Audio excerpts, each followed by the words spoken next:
So in the last lecture we have seen what are the types of Bourdon tube, and now we will discuss some of the design considerations. So all of the design considerations I will not write now, just list it down. The material should be corrosive resistance. First one is corrosion. So just write in this that the material should be corrosion resistant. So whatever the material you will use, it must be corrosion resistance, because this liquid, the pressure whatever I have told you, that will be applied, and this liquid is not necessarily to be a oil. Okay, it may be corrosive liquid also. Okay, so for that it must be corrosion resistance. Then it should have as far as possible, that is high value of Young's modulus. So next point is Young's modulus. I will not write everything, okay, so just for your remember purpose I am just writing. So it should have high value of the Young's modulus. Then uniform thickness should be there, uniform thickness.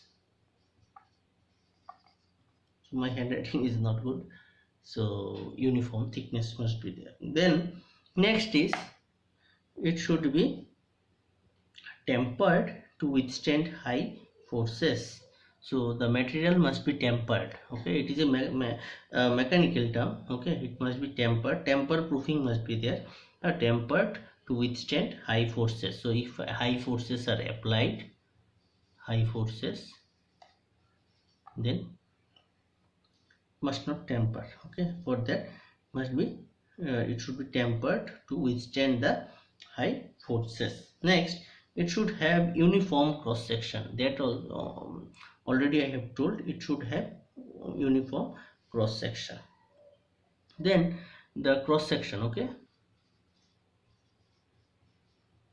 so whatever I have drawn, you see I have told you that my drawing is not accurate.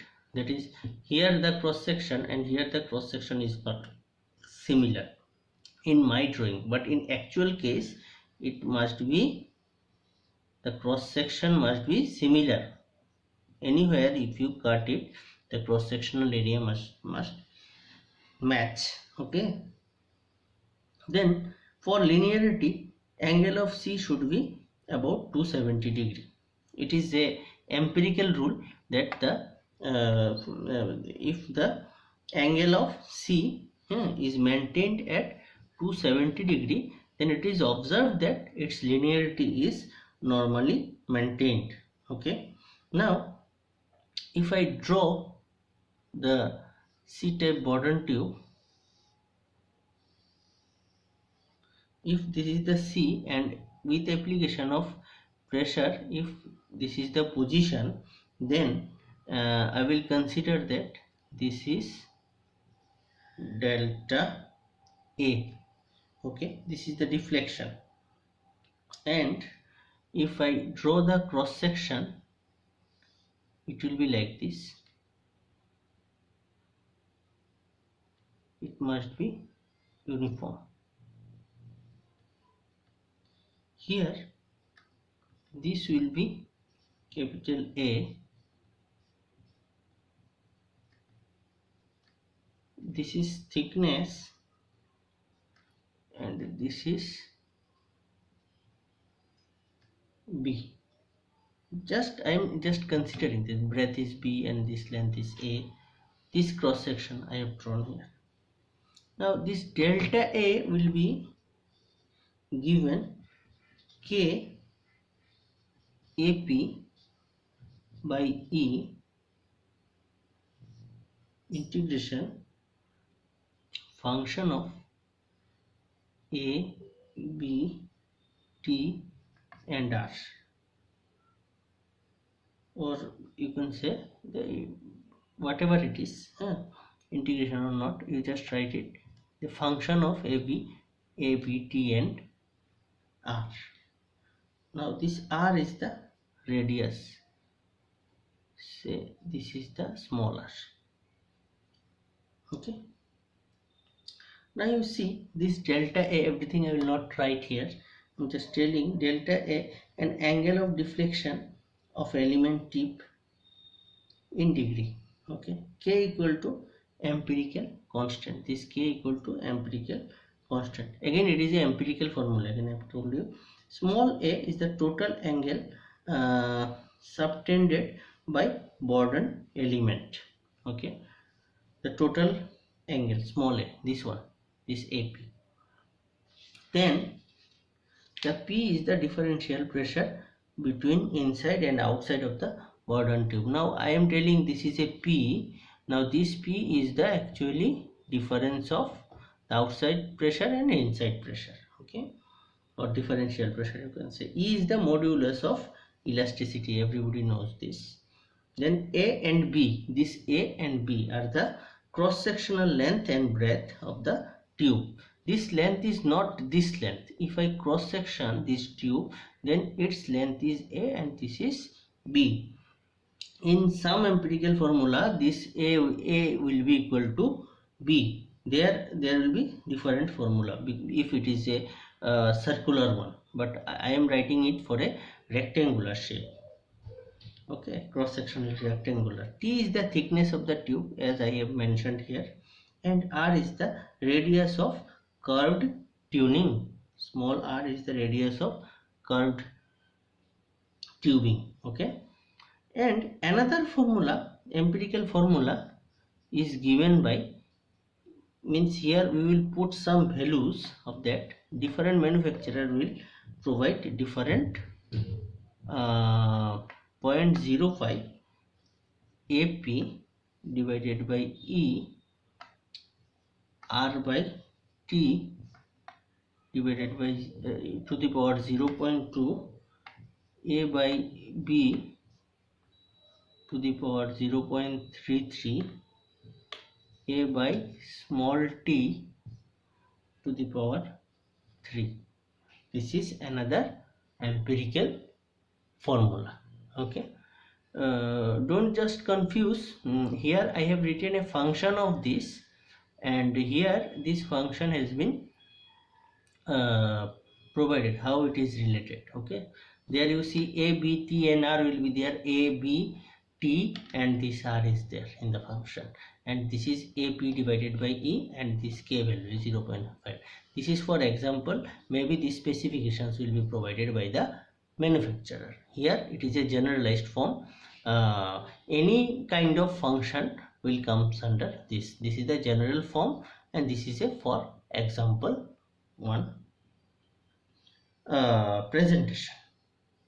And then the Bourdon tube should have different properties like sensitivity. Just remember, non-linearity, hysteresis, static errors, elevation error, torque gradient constants, and then the response time. Then power rating, over range and under range protection, and life. All those properties are there in the Bourdon tube. Okay. And then another thing I must mention here, it is having low cost, simple in construction, years of experience in application, it is widely used, then available in wide variety of ranges, including very high ranges.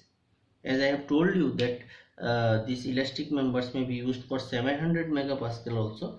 For C-type Bourdon tube is widely used, and you please remember, among all those C-type Bourdon tubes, Bourdon tubes, on C-type Bourdon tube is widely used and adaptable to transducer designs for electronic instruments. Then good accuracy, especially when considered in relation to cost. Okay, then there are different types of materials used for Bourdon tubes. That is, Bourdon tubes are made up of various materials including phosphor, bronze, beryllium, copper, 4130 alloy steel, 316 and 403 SS stands for stainless steel, then K monel and nickel span C. So these are the materials. may be used for Bourdon tube. Then the choice of the proper tube material depends on the process medium, process ranges, temperatures and corrosiveness. Obviously you know, so depending on different considerations we need to choose the Bourdon tube. For low pressure and non-corrosive uh, areas, phosphor bronze is preferred. Then when corrosion and high pressure is a problem, stainless steel, SS materials and Monel can be used. On some applications where the commonly used materials do not meet the process requirements, sealed systems may be used. Okay. Then pressure instruments using Bourdon elements are made with ranges from 30-inch Hg vacuum to 100,000 psi or higher for special applications. 100,000 means 1 lakhs. Then the minimum span is about 10 psi. There is quite an overlap of ranges at which the various Bourdon elements operate, both in regard to materials and types. So these are some specifications for the Bourdon tube. Okay, thank you.